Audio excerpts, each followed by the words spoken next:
Hello, hello, hello. Welcome back to Study English Online, everyone. I'm Anna. And I'm Jake. Hey, everyone. Great to have you here with us again. Okay, Jake, today we're tackling one of the most common questions we get from learners over and over again. Let me guess. Should I learn British English or American English? Exactly that one. And honestly, it's such a fair question because it creates real confusion. You watch an American show, you learn elevator, apartment, vacation. Then you watch a British show, and suddenly it's lift, flat, holiday. Same language, different words, and learners get stuck wondering which one is correct. Right, and it's not just vocabulary. Pronunciation is different. Some grammar patterns are different. Spelling is different. It really can feel like you're learning two different languages sometimes. So today's episode is called British versus American English. Which should you learn? And by the end of this, you're going to understand the real differences and, more importantly, how to actually make this decision for yourself based on your own goals. Let's get into it. Okay, let's start with the big picture. Are British and American English really that different? Honestly, not as different as people think in terms of actual mutual understanding. A British person and an American person can have a completely normal conversation with almost no real confusion. The differences are more like regional flavors rather than different languages. That's a great way to put it. Think of it like the difference between someone from Texas and someone from New York, but on a bigger international scale. Same core language, different accents, some different words, but completely understandable to each other. Exactly. So if you're worried that learning the wrong one will make you unable to communicate, that's really not something to worry about. The differences are noticeable, but they're not communication barriers in most cases. Okay, let's actually go through the real differences now, starting with the most obvious one, pronunciation. Let's do it. The biggest, most noticeable difference is the R sound. In American English, the R is pronounced clearly in almost every position. Car, hard, better. In most British accents, especially Standard British English, or what's called received pronunciation, the R at the end of a word or before a consonant is often silent or very soft. Caw, hod, better. Let's demonstrate. American, I parked the car near the park. British, I parked the car near the park. That was a fun contrast. Another huge pronunciation difference, the A sound in words like bath, class, dance, can't. Americans pronounce this with a flatter A sound, like bath, with a short A. British speakers, especially in southern England, use a longer Ah sound, bath, class, dance. This one trips up so many learners because both are completely correct. They're just different regional pronunciations. Another one, the O sound in words like hot, stop, top. American English tends to have more of an ah sound, hot, stop, boss. British English tends to keep more of a rounded O sound, hot, stop, closer to how it looks spelled. And one more, intonation patterns overall. British English, especially in formal contexts, often has more pitch variation and a slightly more musical quality. American English tends to be a bit flatter and more direct in its typical rhythm, though of course this varies a lot by region in both countries. Great overview. Now let's move to vocabulary, because honestly, this is where most of the confusion for learners actually comes from. Right. Let's go through some really common everyday words that are completely different between the two. Apartment versus flat. Lift versus elevator. Vacation versus holiday. Trash or garbage versus rubbish.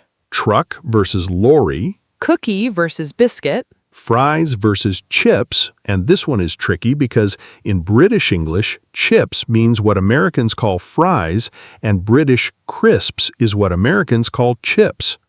That one confuses so many learners. Let's be really clear. American chips, the thin, crunchy snack in a bag, is called crisps in British English. And British chips, the thick fried potato sticks, are called French fries or just fries in American English. Great clarification. More examples: sneakers versus trainers, Sweater versus jumper. diaper versus nappy, Stroller versus pram or pushchair. mail versus post, Line, as in waiting in line, versus queue. parking lot versus car park, Gas or gasoline versus petrol. cell phone versus mobile phone. Soccer versus football, and this one is a big one because in most of the world, including Britain, football refers to what Americans call soccer. American football is a completely different sport that the British would call American football specifically. Great point. That one causes real confusion in international conversations, not just American versus British. A few more. Restroom or bathroom versus toilet or loo. Vacation home versus holiday home, Band-aid versus plaster. flashlight versus torch. Faucet versus tap. Okay, that's a huge list, and honestly, there are hundreds more, but these cover the most common everyday words you'll actually encounter constantly. Okay, let's move to spelling differences now because this trips up a lot of learners in writing specifically. Great topic. The most common pattern: American English often drops the U in words like color, favor, honor, while British English keeps it: color, favor, honor. Another pattern, words ending in IZE in American English versus ISE in British English, organize versus organize, realize versus realize. Although, interesting fact, IZE is actually also acceptable and historically correct in British English too. It's just less commonly used now. Another pattern: versus R at the end of certain words, center versus century, theater versus theater, meter versus meter. And one more common one, aug versus augue, catalog versus catalog, dialogue versus dialogue. Though again, both spellings are sometimes accepted in American English too, depending on the word. Great overview of spelling. Now let's talk about grammar differences, because there are a few genuine structural differences here too, not just vocabulary and pronunciation. Right. One common one, the present perfect versus simple past for recent actions. British English tends to prefer I've just eaten, I've already finished, using present perfect. American English often uses simple past instead. I just ate, I already finished, and both are completely understood and accepted in each variety. Another difference: collective nouns. British English often treats group nouns as plural. The team are playing well. The government are deciding. American English almost always treats them as singular. The team is playing well. The government is deciding. Another one, have versus have got for possession. British English commonly says, I've got a car, while American English more often says, I have a car, though both are understood in either country. And one more small but noticeable difference: prepositions. British English says at the weekend, American English says on the weekend.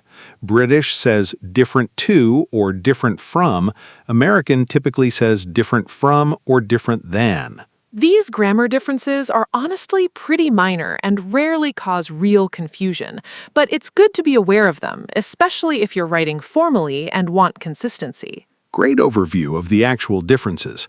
Now let's get into the real question everyone's been waiting for. Which one should you actually learn? Okay, let's break this down properly because the honest answer is it depends on your specific goals, and there's no single universally correct answer for everyone. Let's start with a really important myth to bust first. You don't actually have to choose just one and stick to it perfectly. Plenty of fluent English speakers around the world mix elements of both without any real problem. That's such an important point. A lot of learners feel pressure to be pure British or pure American, but honestly, most non-native fluent speakers naturally end up with a mix based on what they've been exposed to, and it works completely fine. Right, but for the purposes of making a practical decision about where to focus your primary practice, let's go through the actual factors that should influence your choice. Okay, first factor, where are you planning to live, work, study, or travel to? This is honestly the most practical consideration of all. If you're moving to the United States, Canada, or planning to work with primarily American companies, American English is obviously going to serve you better day to day, since that's what you'll hear and need to produce constantly. If you're moving to the UK or planning to study at a British university or working with UK-based companies, British English makes more practical sense as your primary focus. And if you're going somewhere like Australia or working with international British-influenced systems, honestly, British English tends to be closer to what you'll encounter, even though Australian English has its own distinct features too. Second factor, what media do you already enjoy consuming? This matters more than people realize because the accent and vocabulary you're most exposed to will naturally influence what feels comfortable and what you absorb faster. Right. If you love American movies, American YouTubers, American podcasts, leaning into American English as your primary focus will align with what you're already naturally exposed to and motivated by. And if you're a fan of British shows, British comedy, British YouTubers, leaning into British English will feel more natural and enjoyable for your ongoing practice.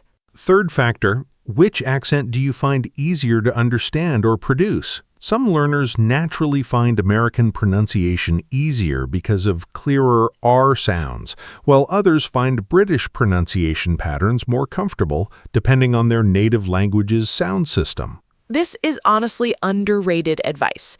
If one accent just feels more natural in your mouth, that's a completely valid reason to lean toward it, especially early on, since comfort leads to more consistent practice.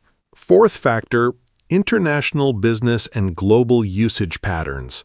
Historically, American English has become the dominant variety in international business, tech, and global media, simply due to the size and influence of American companies and entertainment industries worldwide. That said, British English still holds strong influence in many international organizations, in academic contexts, in many former British Commonwealth countries, and in certain industries like finance and diplomacy. So honestly, neither one gives you a dramatic advantage over the other globally. Both are widely understood and respected internationally, and the differences matter less than people assume for general international communication. Let's dig into a few more categories of vocabulary differences, because we've only really scratched the surface with everyday words. Let's talk about food specifically now, since this trips up so many learners at restaurants and grocery stores. Great category. Eggplant versus aubergine. Zucchini versus courgette. Cilantro versus coriander. Candy versus sweets. Ground beef versus mince. Cotton candy versus candy floss. Jello, as a general term, versus jelly. And this one is confusing because British jelly is the wobbly dessert Americans call Jell-O, while what Americans call jelly, the fruit spread, the British usually call jam. Great clarification. That one causes real confusion at breakfast tables. Let's move to clothing now. Pants versus trousers. And this one is actually really important to know because British pants means underwear. So saying, "I love your pants" in the UK, meaning trousers, can cause quite an awkward, funny misunderstanding. Definitely a good one to know before you accidentally compliment someone's underwear in public. Vest versus waistcoat. And again, tricky because British vest is what Americans call an undershirt, while British waistcoat is what Americans call a vest, the sleeveless garment worn over a shirt. Suspenders versus braces. American suspenders hold up trousers, while British suspenders actually refers to something used to hold up stockings.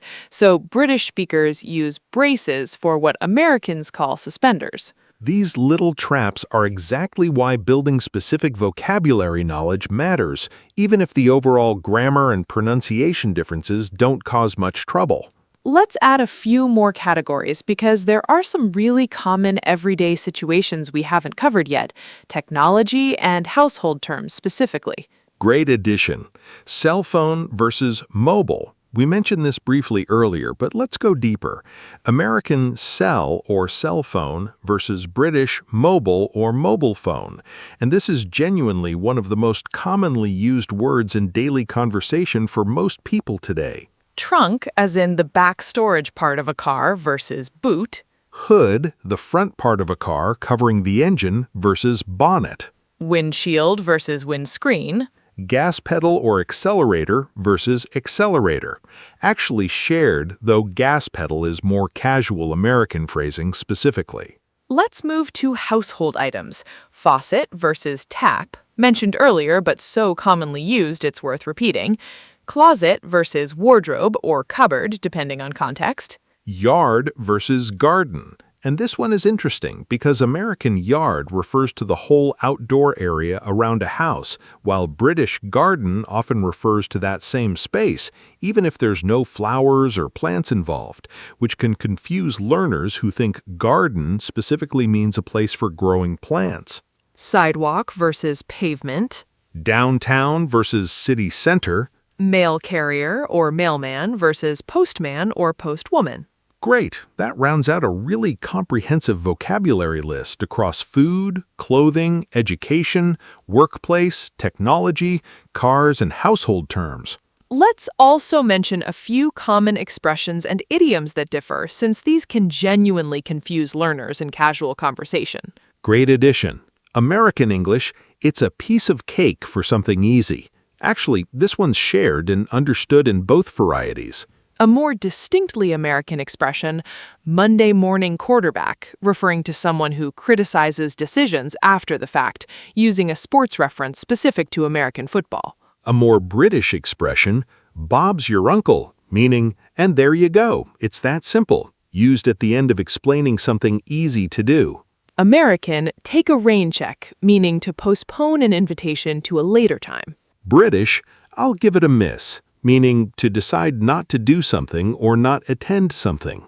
These idioms honestly cross over more than pure vocabulary does, since global media exposure has spread a lot of expressions from both varieties into fairly common international usage already. Right, you'll actually hear British speakers use some American expressions and vice versa quite often these days, simply because of how connected global media and the internet have made everyday informal language. Let's do one final contrast before we move to practice. A quick side-by-side of how the same simple everyday complaint might sound in each variety, since this ties back nicely to something we discussed in a previous episode. Great callback. American version first. Excuse me, I ordered the fries, but I got a salad instead. Could you fix that for me? British version of the same complaint. Sorry to bother you, but I ordered the chips and I've been given a salad instead. Could you sort that out for me, please? Sort that out is such a lovely, very British phrase for fix that or resolve that, and you'll hear it constantly in British customer service conversations specifically. Great little addition to your vocabulary toolkit, and a nice reminder that these differences show up even in the practical, everyday conversations we've covered in other episodes on this channel. One last practical thought before we head into the recap. If you're still genuinely torn between the two, here's a simple tiebreaker exercise you can do right now. I love a good tiebreaker. What do you have in mind? Picture yourself 5 years from now, living your ideal English-speaking life. Where are you? What are you doing? Who are you talking to? Is it a boardroom in New York, a classroom in London, a call center in Sydney, a hostel common room somewhere in Southeast Asia meeting travelers from everywhere? That mental picture alone often reveals your answer far more clearly than any pros and cons list ever could, because it connects the decision to your actual motivation and goals, not just an abstract preference. Exactly. And once that picture becomes clear, the accent, the vocabulary, the spelling, it all naturally follows from that vision rather than being the starting point of the decision itself. Beautiful way to close out this section. Let's move into our practice round now. Let's move to school and education terms now, since this category comes up constantly for students and parents. Elementary school versus primary school. Middle school or junior high versus secondary school, roughly speaking, though the exact grade breakdowns differ somewhat between systems. High school versus secondary school as well, sometimes just called school generally in British English through the teenage years. College, in American English, generally refers to university-level education. In British English, college often refers to something between high school and university, like sixth form college, so this word specifically causes real confusion between the two systems. Great point. College is honestly one of the trickiest words in this whole comparison because the concept itself is structured differently, not just named differently. Grades versus marks, as in exam or assignment results. Major, as in university major or field of study, versus course, though course can also just mean a class in American English, adding another layer of confusion. Let's move to workplace vocabulary now. Resume versus CV, though CV is increasingly used in American English too, specifically in academic and medical contexts. Vacation days versus annual leave or holiday. Overtime, actually pretty consistent between both, a rare case of full agreement. Let's talk numbers, dates, and measurements now, because these differences genuinely cause real confusion, sometimes with real consequences, unlike some of the more playful vocabulary differences. Huge one. Date format. Americans write dates as month, day, year. So 3/4/2026 means March 4th. British English writes day, month, year. So 3/4/2026 means the 3rd of April. Same numbers, completely different dates. And this genuinely causes real confusion in international business and travel. This is honestly one of the most practically important differences in this entire episode, because getting this wrong can cause missed flights, missed appointments, real problems, not just awkward vocabulary moments. Our advice? In doubt, write the month out as a word, like March 4th, 2026, or 4 March 2026, to completely avoid this confusion regardless of which system your reader uses. Great practical tip. Next, temperature. Americans use Fahrenheit in everyday life, while British English, along with most of the world, uses Celsius. If someone says it's 30 degrees today, that means something completely different depending on which system they're using. Another one, floor numbering in buildings. In American English, the floor at street level is called the first floor. In British English, the floor at street level is called the ground floor, and what Americans called the second floor is what British speakers called the first floor. This causes real practical confusion in hotels and buildings if you're not aware of it, especially in elevators or lifts, ironically enough, given our earlier vocabulary point. One more, measurements generally. Americans commonly use miles, pounds, and Fahrenheit in daily life. British English officially uses the metric system for most things, kilometers, kilograms, Celsius, but still uses some imperial units informally too, like miles for driving distances and pounds for body weight, creating its own interesting mixed system. Let's talk about slang and informal expressions for a moment, since formal vocabulary lists don't capture the full flavor of how people actually talk casually. Great addition. American informal expressions. That's awesome. No way. For real. My bad for apologizing informally. I'm beat for being tired. British informal expressions. That's brilliant, or that's ace. No way too, actually, shared. Cheers, used casually for both thank you and goodbye, knackered for being extremely tired, gutted for being really disappointed. Cheers is such a fun one to know because it surprises a lot of learners that it's used so casually, beyond just toasting drinks in British English. Right. You'll hear British speakers say cheers after someone holds a door open, after a small favor, all sorts of everyday situations, not just at the pub. One more fun one. How are you responses. Americans commonly say, I'm good, I'm doing well, not bad. British speakers commonly say, I'm all right, not too bad, can't complain, which can sound a bit more understated or reserved to American ears, even when the person is doing perfectly fine. That's actually a nice cultural note, too. British English conversational style often leans toward understatement, saying less enthusiastic things even when genuinely happy, while American English conversational style tends to lean toward more open, enthusiastic expression. Neither is better, just culturally different defaults. Great idea. I'll do a short scene in American English style first, then we'll redo the exact same scene in British English style so you can hear the contrast directly. Let's do it. American version first. Hey, do you want to grab lunch? There's a great little restaurant 2 blocks from here. They have amazing fries and the best apple pie. Sounds awesome. Let's take the elevator down and grab a cab. It's kind of far to walk. Now the British version of the exact same scene. Hi, fancy grabbing some lunch? There's a lovely little restaurant 2 streets from here. They do amazing chips and a brilliant apple pie. Brilliant. Cheers. Let's take the lift down and grab a taxi. It's a bit far to walk. Back to normal. Notice how similar the overall structure was, but small vocabulary swaps, fancy, lovely, brilliant, lift, completely shift the flavor of the conversation towards British English. Exactly. And honestly, if you mixed these 2 versions together accidentally, it would still be completely understandable, just noticeably inconsistent in style, which is fine for a learner, but something to be aware of if you want to sound more native in one specific variety eventually. Let's do one more role play, this time set in a restaurant, since ordering food is such a common real-life situation where these differences actually come up. Great idea. Let's do the American version first. I'll be the customer. Hi, could I get the fries with that? And also, do you have a restroom I could use?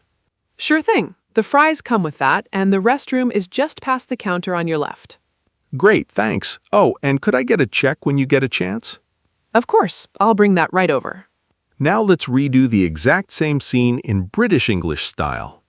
Hi, could I get the chips with that? And also, do you have a toilet I could use?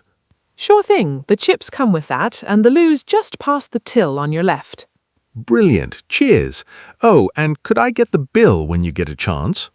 Of course, I'll bring that right over. Back to normal. Till instead of counter or cash register, bill instead of check, loo as a casual word for toilet. Small swaps, but they really do shift the whole feeling of the conversation.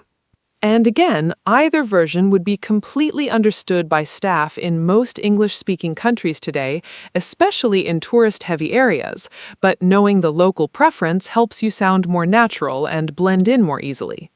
Let's also do a quick role play for asking directions, another extremely common travel situation. Great choice.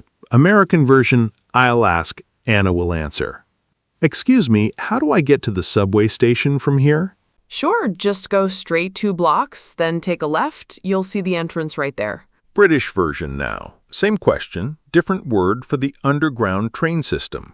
Excuse me, how do I get to the tube station from here? Sure, just go straight 2 streets, then take a left. You'll see the entrance right there. Back to normal. Subway in American English typically refers to the underground train system, while in British English, subway often actually means an underground pedestrian walkway, and the train system itself is called the tube, especially in London, or the underground more generally. Another great little trap for learners, same word, genuinely different meaning, not just a stylistic swap. So this one is worth remembering carefully if you're navigating a British city.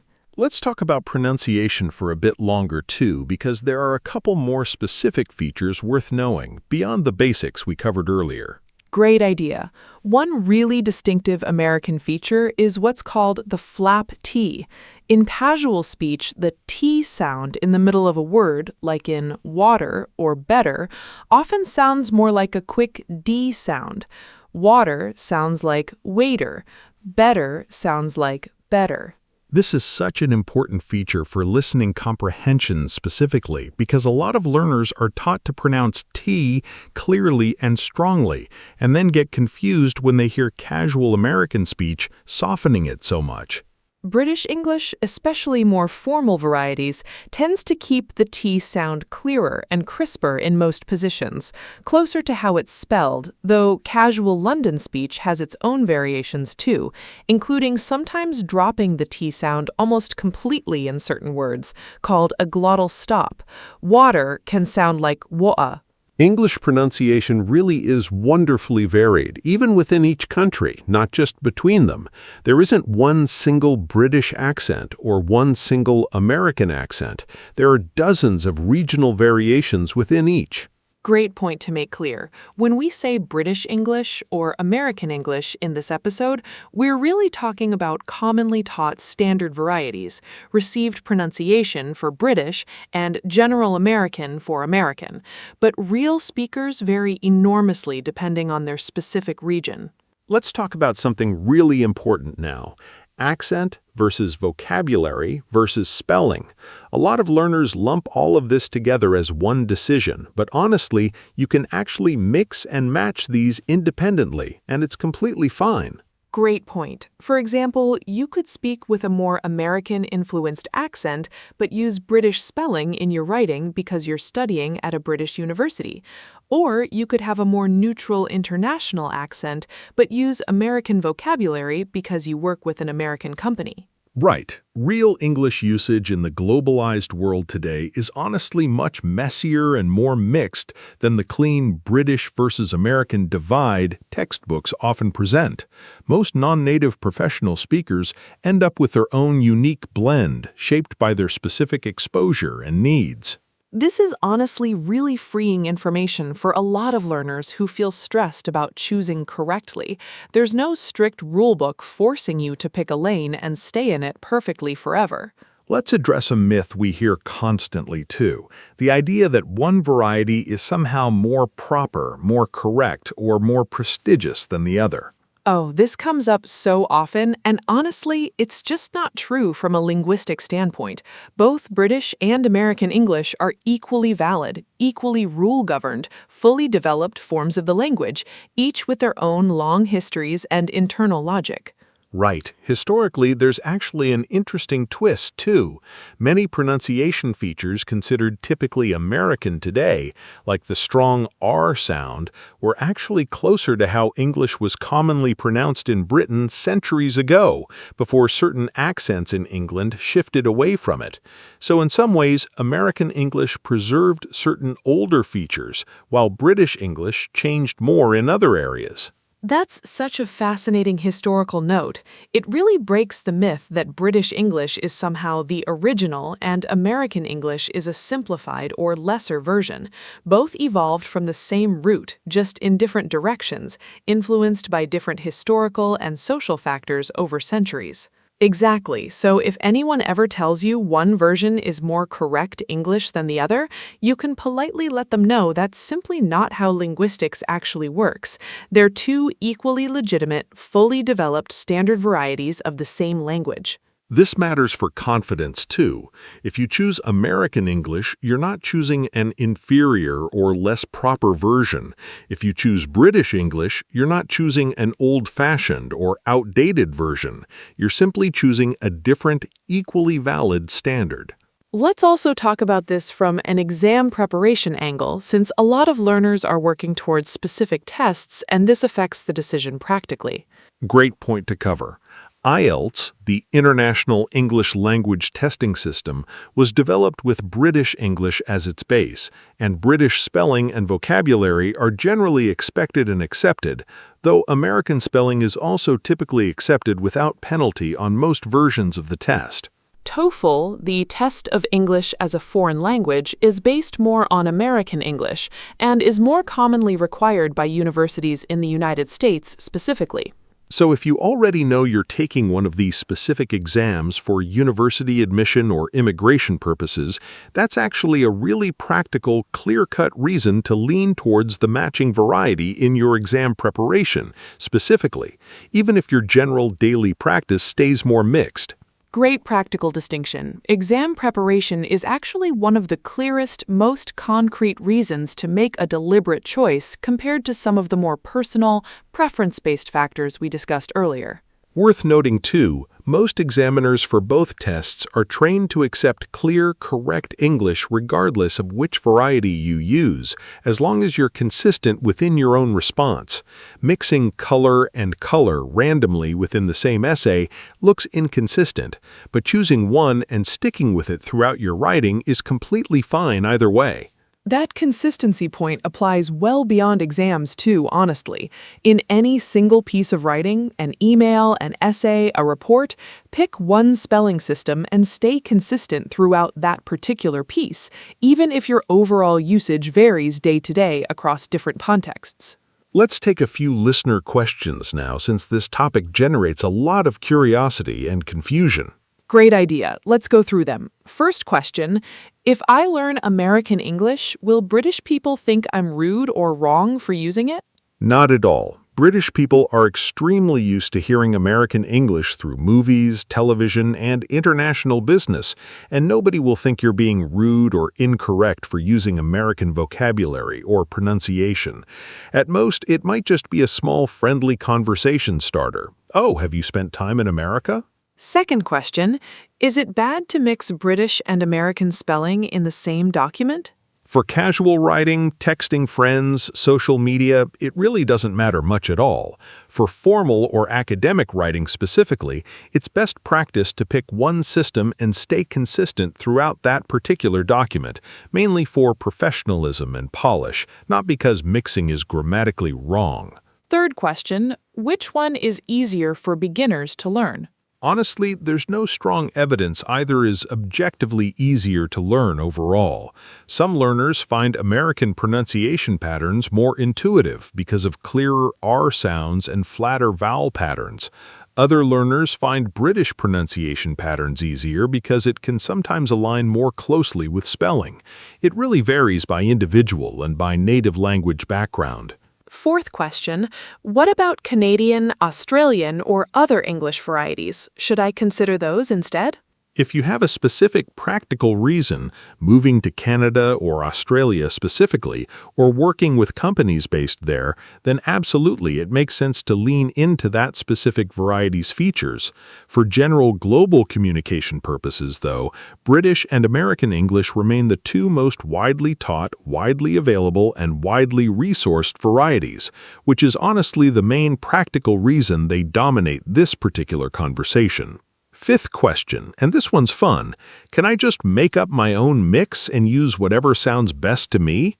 Honestly, in casual daily communication, yes, plenty of fluent non-native speakers do exactly this naturally, without ever consciously deciding to. It's not the most textbook clean approach, but it's a completely normal, functional way that real bilingual and multilingual people actually use English day to day.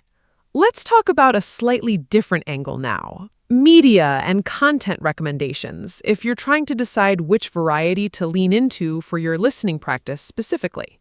Great practical addition. For American English exposure, popular options include most major Hollywood movies, most big American sitcoms and dramas, American news channels, and a huge range of American podcasts and YouTube content across every topic imaginable. For British English exposure, options include BBC programming specifically, British sitcoms and dramas, British news channels, and a growing range of British YouTube and podcast content too, alongside many popular British-produced shows that have become globally popular. A fun practical tip. Pick a genre you already love and specifically search for both an American and a British version or equivalent and compare them side by side. Cooking shows, comedy panel shows, crime dramas, most genres have strong representation in both varieties, so you can naturally get a feel for which one you personally enjoy and connect with more. This approach turns the decision into something enjoyable and exploratory, rather than a stressful, abstract choice you're making in isolation without any real reference points. Let's also mention a few other major English varieties briefly, just so you know they exist, even though today's focus is specifically British versus American. Great idea! Australian English has its own distinct accent and some unique vocabulary, like arvo for afternoon, servo for gas station, but grammatically closer to British English overall, with British spelling conventions. Canadian English, interestingly, a real blend with American-influenced pronunciation in many ways, but British-influenced spelling in many words like color and center, creating its own unique hybrid. Indian English has its own distinct vocabulary and rhythm, too, heavily influenced by British English, historically, due to colonial history, but with unique expressions and structures that have developed independently over time, and it's spoken by an enormous number of people globally. These varieties are all completely valid, legitimate forms of English, too, by the way, not incorrect versions of British or American English. English genuinely has many equally valid international varieties, not just these two dominant ones. Great point to make. Let's get back to the core British versus American comparison, though, and talk about listening comprehension specifically, since this is a real practical concern for a lot of learners. Right. A common worry is, if I only practice American English, will I struggle to understand British speakers, or vice versa? Honestly, in the beginning, yes, there can be an adjustment period, especially with unfamiliar vocabulary or a strong regional accent you haven't been exposed to before. But this adjustment period is usually pretty short with regular exposure. This is actually a great argument for exposing yourself to both varieties in your listening practice, even if you're primarily focusing on producing one variety yourself in your own speaking. Exactly. Receptive skills, listening and reading comprehension, benefit from broad exposure to many accents and varieties, even while your productive skills, speaking and writing, might reasonably focus on just one primary variety for consistency. This is honestly a really smart, balanced approach for most learners. Listen broadly, speak consistently in whichever variety fits your specific, concrete situation best. Let's talk about a common mistake learners make in this whole decision-making process, obsessing too much over this choice at the expense of actually practicing and speaking. Oh, this is so real. We've talked to learners who have spent literal years debating internally which accent to commit to, while barely practicing speaking at all in the meantime because they're stuck in analysis paralysis over this exact question. Honestly, at a certain point, the specific choice matters far less than simply committing to something and actually practicing consistently. A learner who picks American English and practices daily will progress dramatically faster than a learner still debating the choice a year later. This connects to something we've said in previous episodes, too. Communication and consistent practice matter more than perfectionism about small details. And honestly, this British versus American question is exactly the kind of detail that shouldn't stop your progress. Let's give some practical, actionable advice now for making this decision quickly and moving forward with confidence.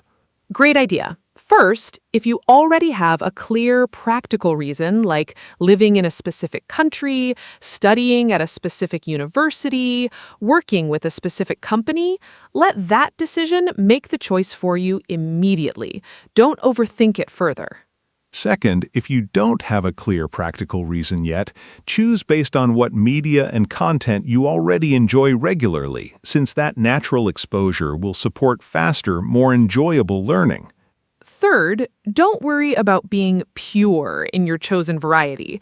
Small inconsistencies, a mix of vocabulary here and there are completely normal and don't meaningfully hurt your communication ability at all. Fourth, expose yourself to both varieties in your listening practice regardless of which one you choose to primarily speak, so your comprehension stays broad and flexible.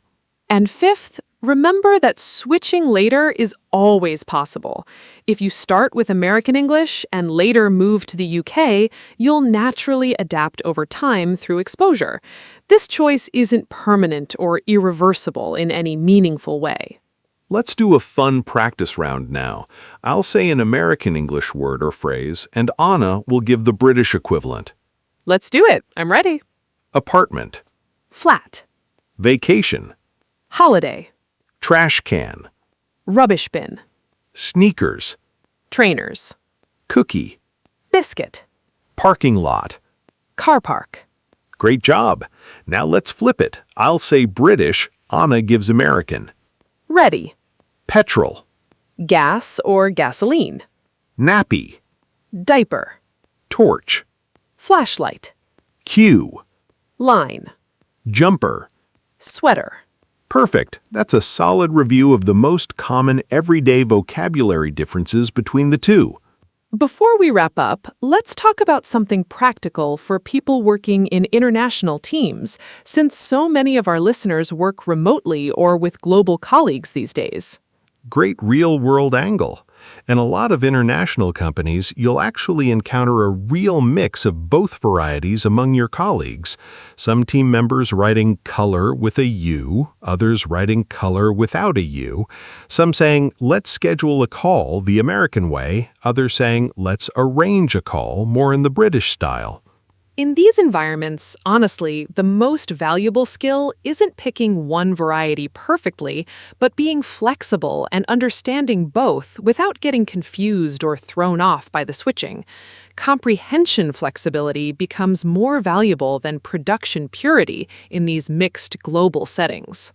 Right, and most companies that operate internationally don't actually enforce one variety over the other in casual communication, only sometimes in official style guides for external marketing materials or legal documents where consistency matters more for brand or legal reasons. So if your goal is specifically international business or remote work with global teams, honestly, broad comprehension of both varieties might actually serve you better than narrowly committing to just one for your own speaking and writing. Great insight, and it circles back to something we said earlier. Listen broadly, produce consistently within whichever variety fits your specific, concrete situation best. Let's also touch on something practical for travelers specifically, since so many learners are motivated by wanting to travel confidently. Great point. If you're traveling to multiple English-speaking countries on one trip, say the UK and then the US, honestly, don't stress about switching your vocabulary perfectly between the two. Locals in both places deal with international travelers constantly and are very used to hearing a mix of vocabulary and accents. A useful travel tip, though, learn a small handful of the most practically important local words for wherever you're headed specifically, especially around directions, transport, and bathrooms, since those are the words you'll actually need urgently and often. Right. You don't need to relearn your whole vocabulary system for a 2-week trip. Just pick up the handful of high-frequency, practical words for that specific location, and you'll navigate just fine. This is honestly such a relieving piece of advice for nervous travelers who feel like they need to become fluent in British English or American English specifically before a trip. You really don't. General fluency plus a small local vocabulary top-up is completely sufficient. One more quick note before we close. Let's talk about how this whole British versus American question connects to your own personal identity as an English speaker, because this is something that doesn't get discussed enough. Great point to raise. As you become more fluent, your English will naturally develop its own unique flavor, influenced by your native language, your specific exposure, your personality, and yes, elements of whichever varieties you've focused on enough. And that's not a flaw to fix. It's actually completely normal and honestly kind of wonderful. Exactly. Non-native English speakers around the world have created entirely legitimate, recognized varieties of their own too. Nigerian English, Singapore English, Indian English, each with their own vocabulary, rhythm, and personality, fully functional and valid in their own right. So while today's episode focused specifically on British versus American as a practical starting decision, remember that your end goal doesn't have to be sounding purely like either one. Your goal can simply be communicating clearly, confidently, and authentically in a version of English that's genuinely, comfortably yours. Beautifully said. That's honestly a lovely note to bring us toward wrapping up today's episode. Let's do a quick recap now of everything we've covered today. British and American English differ mainly in pronunciation, vocabulary, spelling, and a few small grammar patterns, but they remain completely mutually understandable overall. The choice between them should be based on your practical goals, where you'll live, work, or study, your media preferences, which accent feels more natural to you, and broader international usage considerations. You don't need to choose purely one or the other, and mixing elements naturally, especially as a learner, is completely normal and not something to stress about. Exposing yourself broadly to both varieties in listening helps your overall comprehension, even while focusing your speaking practice more narrowly on one variety for consistency. And ultimately, the specific choice matters far less than simply committing to consistent practice and actually speaking, rather than getting stuck overthinking this decision.